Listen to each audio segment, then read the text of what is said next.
everyone, I'm Priscilla. And I'm Jessie. And welcome to another episode of Nena's Hangout. I love that. Yes, we always have to do the clap. Yes, always. it's a tradition. It's a must. So today we're going to be talking about gossip and the juicy chisme that we all like. Yes. I'm sure no one's complained about listening or hearing about, our stories and our chisme, our tea. We're going to try to talk about chisme in a different lens. Yes. For example, can it be good? Can it be ethical? That is the question. How can we leverage chisme in our community? Yes. So stay tuned for a good episode all about gossip. Yes. All right. So to start off, how would you, Jessie, define chisme, and can it be ethical? Does it differ from regular gossip? Right off the bat, chisme, right, is in Spanish. I try to envision like a very specific scenario. Everything looks vibrant. It smells like tradition. Tamales, it smells like tacos being cooked. I hear corridos and like norteñas in the background. I hear my cousins, tias, with their cup of coffee, like whispering and talking about people. And y ya viste ella. Yes. Si viste que se casó con él. Sí, exacto. So I think chisme has a cultural connotation, and it's truly the guest of honor in all of our social functions. Yeah, I mean, whether you like it or not, or if you haven't noticed, like, I'm sure that once you get close friends in a nice setting, are you really telling me that you've never talked about other people and their business? Yes. Or yours. Or your business. Yeah. First of all, like, if you don't know exactly what that means, like, chisme is literally the definition or the translation of gossip. But to me, chisme means giving you, my close friend, someone that I trust, my gossip, my juicy information, stuff about me and my life.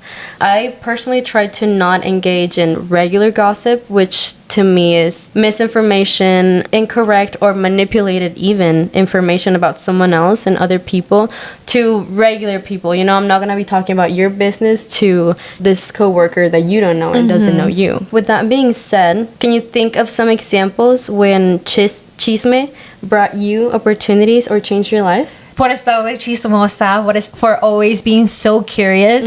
I think that's what got me into college. Because think about it. We come from immigrant families. We don't know the systems. Yeah. We don't know the educational system. We don't know the medical system. We don't know how this country runs, right? So, or the type of opportunities that we have as immigrants. Yes, right? And so I didn't know what was available. And it was por being like a chismosa that I kept asking, like, so how do I do this? And how can I do this, right? And it's all because I was asking those questions. I was curious. I was like, okay, how do I do this?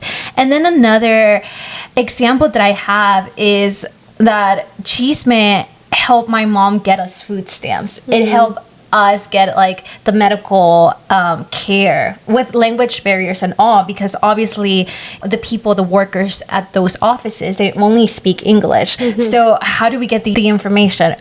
La tía, que la vecina, que la comadre. So, how did you get your son braces? Oh, mira, te paso el teléfono, like, right? De mi dentista, and you gotta do this and that. That's true. So, that's how I see chisme. Chisme is the sharing of resources, but I do believe that you have to take the first step to ask those questions, to get involved in that conversation. Yeah, I agree. Because, I mean, to me, like, this question makes me think of whenever I first became a bartender. I'm not a bartender anymore, but what got me into being a bartender is because my friend at the time, like my close coworker, she was the bartender, and she was telling me that, like, she was probably gonna move with her girlfriend, probably move out of state, like, she didn't want to be at the job anymore. And so she also told me that she let our manager at the time know this. So I was like, all right, bet. Like, that made me want to go up to him and be like, I know that she's leaving. What do I need to do to be a bartender? Yes. So I do get that, especially because talking to her and like asking her those questions that you're saying, having that curiosity, I was like, how do I get my TABC? And like, can I get my TABC, with my status and stuff like that? So yes, like the sharing of resources and like Yes. helping one another, you know. Chisme to us Latinos doesn't mean like Just talking shit about people. yeah, exactly. So, how can ethical chisme be used as a tool for community empowerment and social justice? It definitely creates a sense of belonging. I don't think that anyone's ever complained about feeling trusted or for you to confide in me. Yeah. For Chisme to be used as a tool, I think that maybe Chisme can be thought of as spreading the positive and harmless information about people. Hypothetically, let's say that you're giving me the chisme that in your job, the company's needing somebody in IT, and so it's making your job harder. And then later in the week, I meet up with another close friend, and I know that he's good in IT, or he knows someone that's good in IT, and that's gonna help you. You know, like it's connecting people. Ethical chisme can also help keep those in higher power accountable. Yes. Because how many of us have we talked within like our co-workers, like, hey, like our managers being this or that, like human resources, whatever. And God forbid, let's say that there's like an actual sexual harassment at the workplace, you definitely cannot stay quiet about that. And I'm sorry, but if you did stay quiet about that as your friend, like I would not let you keep experiencing that. Like I would like do something about it. Yeah, it's about knowing when to speak up for Yes. the right reasons. Yeah. To fight injustices. Yeah. Yeah, no, that's very interesting because I also think of ethical chisme and social justice in the form of like whistleblowers. Like those famous people like Daniel Ellsberg, who like leaked the Pentagon Papers during the Vietnam War, or like yes. or like those people who like they have this like sealed document and they go to the public and they expose someone like Nixon. I feel like those people have impacted public awareness, right? Yeah. Because of them, we know the reality of the war. Because of them, we know that there needs to be policy changes. And so I also think, yes, those are the famous people. But us people, as like common people, we can also do that by exposing injustices, like the creepy uncle, right? Yeah. Like we all know that one guy who we should stay away from, right? Yeah. So we tell our girls like, hey, like that's a fuckboy right there. Yes, or do not mess with him. Like, no. Or I also think about like since COVID, everything that has been happening with like the community organizing, right? Students for Palestine, the Black Lives Matter. So I think that's a really good point. It's a great tool for like empowerment and social justice. Yeah, I agree, because I feel like it helps you see and understand that you're not alone, that you're not the only one that thinks this certain way about someone or something. Can the pros of chisme outweigh the cons? Like the potential risk of misinformation or the fact that it can be perceived as betrayal? Like, do you think, yes, we know that chisme has two faces, good and bad, but do you think the good that it does outweighs the bad? I think that it definitely depends on the information that you're sharing and to whom, you know. Like an example that I have is like back in high school, I had heard, you know, some gossip about my best friend's boyfriend. And I heard the gossip from one of like a close acquaintance. I'm going to call her Nina. And keep in mind, like I said, Nina was not my best friend. She was not my soul sister. So I felt like I had to tell my best friend, you know, she has more priority in my life. And obviously, Nina did get upset with me. But I don't mind confrontation. So we talked and then we were good after. And I reminded her of how many times I have been a good friend and that it was up to her if she wanted to lose the friendship over something insignificant. So I think that it depends because, like I gave the example earlier, if you didn't say anything about being sexually harassed at work, like I would absolutely say something, you know. But if, I mean, God forbid you were to cheat on your husband, like I don't know if I would tell your husband, you know? I don't know. What do you think? I think that the pros do outweigh the cons, especially in our community, right? Sometimes we're afraid to go to the police. Yeah, sometimes we're afraid of the system, right? So we take care of one another by sharing that information. Yes, we have to definitely talk about like how we can protect people's privacy, but at the same time, like, if that information needs to be out, like, it needs to be out. Yeah. How can we balance that need for sharing important information with protecting individuals' privacy and safety? Yeah, so I think, yes, it's cool that sometimes we associate chisme with drama, like, let's get the tea, let's spill the tea. Yeah. But not all the time it has to be dramatic, right? Yeah. Not all the time. Sometimes we just want to, like, rant. Sometimes we just want to, like, be listened to. Exactly. And so it's also about consent. Yeah. Yes. So does that person, yes, they might be going through a really tough situation, but is it putting them in a situation of danger? And if not, does that person want that information out there, right? Yeah. So it's definitely tricky. It's tricky to know when to speak up and when not to, especially if, like, that person is not in, like, immediate danger, right? Yeah, absolutely. I don't know. What do you think? I like to remind myself, like, I like to talk. Sometimes, like, a few things may slip up here and there. So because we're only human. Yeah, exactly. Yes. So I try to, like, remind myself, a friendly reminder is think before you speak. Because, and before you talk about someone else's business that's not yours, or if it has nothing to do with you, ask yourself, like, if this was about me, would I be okay with the information being spread?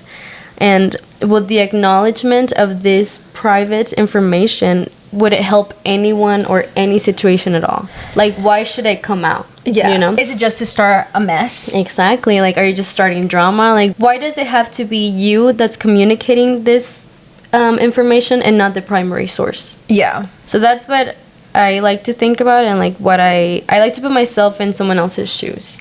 No, I love that. Yeah. Like, a little bit of empathy goes a long way. Yeah. Because, I mean, just think about it. Like, what if I'm ranting to you about, like, a random or an embarrassing story, and then you just tell it to someone that I like or someone that I'm crushing on. I'm like, oh my god, you know, like, nobody wants to be that type of friend, and nobody wants to go through that either. Exactly. What role does ethical chisme play in preserving cultural knowledge and fostering community solidarity? Yeah, I really like this question because I really think about storytelling. How, like, in our community, or at least in my family, there were people who didn't know how to read or write, or people who didn't have access to, like, information, right? Or people who didn't know how to vote. There was a lot of barriers to a lot of things. And so I think of it as, like, a form of oral tradition, preservation, historical archive. So I think about mi tatarabuela or my grandma who didn't know how to read or write, but we still pass down, like, these recipes. We still pass down these stories. Like, I don't even know what stories right now. But but there's stories. Yeah, there's stories that make up who we are as a family, right? Growing up, I think as I get older as well, I don't have a book telling, okay, in 1988, like, this happened, right? So it's just word of mouth. Yeah. And I cannot wait to tell those stories to, like, my sister's children, my children, you know, grandchildren, right? Yeah. So it's a way to, like, also stay rooted in our culture, like in our culture. And you know what that's making me think of as well, like, I didn't get to meet my tatarabuela, how do I say that in English?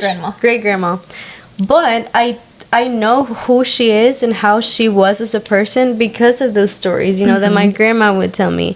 And the same about on my dad's family. Like, if I didn't know them, I still felt like I did know them because of the stories that I was told. And, like, you know what, like, I'm strong because of my great grandmother. Like, she was the ladies that go and clean your house. A housekeeper.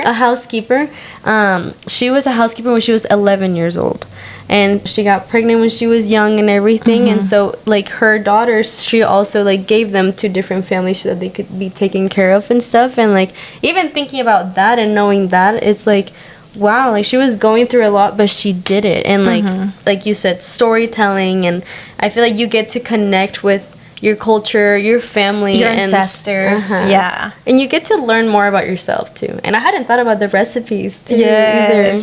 Yes, everything, and it's ethical chisme because it's oral, right? It's not written. It's like something that we tell, like you have to be there to know, kind of thing. Yeah. Yes. So, okay. How can ethical chisme be effectively used in digital spaces and social media platforms? There's a lot of negatives when it comes to social media, but there's also a lot of positives. We're connecting one another across states, across time zones. Yeah. And news spread faster. Exactly. So it's an amazing tool. However, I feel like a lot of content creators and celebrities are afraid to speak up. Like they're so afraid to back up a presidential like candidate. They're so afraid to talk about the wars that are going on, right? Very few of them have spoken up, whether it's going for or against that specific group. Like they play it safe. Yeah. And I feel like if you have a platform, use it. And even if you don't, you have a voice. Yeah. Someone is looking at your posts, someone's looking at your stories, and maybe you can be that person that changes their mind or that makes them think about something else, right? Yeah.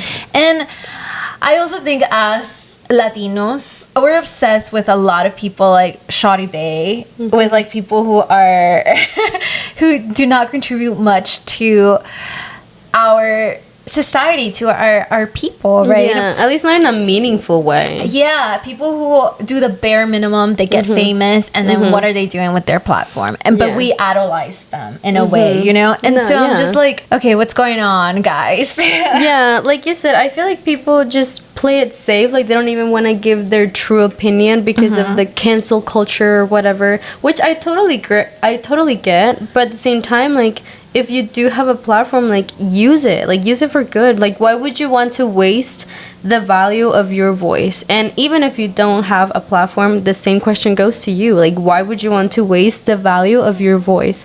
Because even if you're just sharing a story, even if you're just giving your point of view, like I know that whenever I've seen someone, even that I knew, think the same way that I do, it makes me feel less alone. It makes me like, oh, you know what, maybe I'm not wrong that I think this way too, you know? Maybe I'm not wrong for being pro or con, whatever, you know, the topic is. And it shouldn't be used as like an encyclopedia, because you know there's a lot of misinformation that's also shared, like fake news. But it can be like the trigger that makes you want to research more about that topic. For example, like people were sharing like stories about Venezuela and what was happening with the election this year, and then I was like, wait, what is going on? And that's when I was like, okay, I need to learn about this, right? Which I knew a little bit about it, but I didn't, like now that it's so present that my friends who are Venezuelan are going through that, I'm like, fuck, you know, like, yes, I want to be there, and I want to support them, and I want to learn more about this. Yeah, and I would say the same thing about like Palestine. I didn't know for how long, like 75 plus years this had been going on, you know. And we can't even forget about North Korea too, which you haven't done. If you haven't done your research for that, like that's also mind blowing. But yeah, I mean, I get that. And again, use your platform, use your voice for good. There's nothing wrong with you expressing yourself, you know? Like, what's the worst thing that can happen? Somebody doesn't like you, you're not gonna die. Like, and it doesn't have to be political. It can also be about like feelings. Express yourself and your feelings when you're going through a heartbreak. Or express yourself whenever you're happy. Share that happiness. You know, like, yes, you have a voice, so use it. And like chisme doesn't have to be just about like bad things or about the tea. It could be good tea, like, oh my god, like I just got a raise or something, or like things like that. For our last question, what are some potential challenges or pitfalls to avoid when practicing ethical chisme? And is there a difference between being a chismosa, a metiche, being nosy? I mean, I think so, because metiche is, I mean, that's nosy. It's like, so, like, what happened, like, with, like, that girl at work? Yeah, exactly. But chisme is like, oh my god, girl, like, let me tell you, like, this girl from work, this happened at work. Like, chisme is just somebody genuinely confiding in you. Being metiche or nosy is just being all up in someone's business. Like, when you weren't invited. Like I said earlier, I like to put myself in someone else's shoes when it comes to sharing information that's not mine. if I would not like that the information that I'm sharing get out there without my permission, then why would I talk about someone else's business? Especially if you were told to not say anything. Yeah, that's a big one. Yeah. Learn how to keep a secret. Yes. Yeah. It's sometimes difficult being transparent while still being discreet, right? Like, I don't know, I'm thinking about this one scenario at work and equal pay and like how much we're not supposed to know, allegedly. Yeah, or to ask that question. Yes, like, or how much was your bonus or anything like that. But how am I gonna know if I'm getting paid unfairly as a woman of color, if I don't ask those questions, right? So it's a bit of a question, you know. It's a question that I'm gonna put out there. Yeah. And so, yes, it's okay to be discreet, but transparency does go a long way. I believe in you. I believe that you can make that choice for yourself. And so, as long as you're not putting anyone in danger. Yeah, and it's the way that you go about it too. Like, obviously, let's say that you did find out that someone else like makes more money than you. It's not gonna be like, hey, I just heard that you pay this person like this much. How come I'm not getting paid the same? You know, it's kind of like, hey, like it's come to my attention that other people like get paid this and this, da da da da. Like, the choice of words matter. Yeah, and like you said, we can't not correlate chisme with drama. Well, you guys, we kept this episode short and sweet. Yes. You're welcome. We have a bunch of episodes, thank God, that are an hour plus. If you want to hear more from us and about us and the episodes that we have, the content, you can go back onto those. And if you haven't listened to those, go listen. Yes, exactly. And share, subscribe, leave us a comment. Yes. We like to hear what we can do better or what's actually working. And so, yeah. Yes, leave us more topics, something that you like genuinely want to hear more about that maybe you don't hear. Maybe we should do a Q&A. We should do a Q&A. Like, if you want to know more about us, juicy questions, you know, why not? Know. We're down to be chismosas with you. Yes, we're down to giving you our tea. Yes. All right. That concludes the episode. Yes, thank you guys so much for listening. Bye. Bye.